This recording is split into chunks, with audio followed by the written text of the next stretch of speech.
এই মুহূর্তে সবথেকে বড় সংবাদ, কাকরাবন থানাতে তালা ঝুলিয়ে দিল বিজেপি কর্মীরা।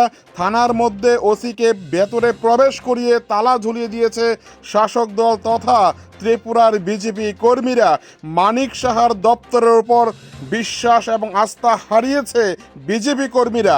অভিযোগ, এডিসি নির্বাচনের দিন মাতারবাড়ি কেন্দ্রের বিধায়ক অভিষেক দেবরের গাড়ি ভাঙচুর করে টিপ্রা মতার কর্মীরা।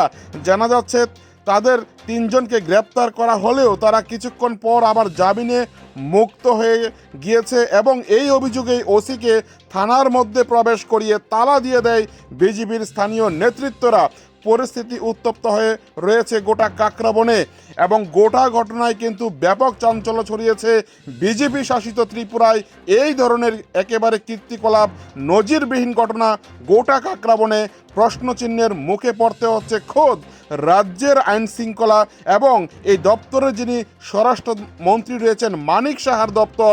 মানিক সাহার দপ্তরের পুলিশকে কিন্তু তালা ঝুলিয়ে দিয়েছে একেবারে স্থানীয় কাকরাবনের বিজেপি কর্মীরা। এই মুহূর্তে সব থেকে বড় ব্রেকিং নিউজ আপনারা দেখতে পাচ্ছেন টিভি 100 বাংলায়।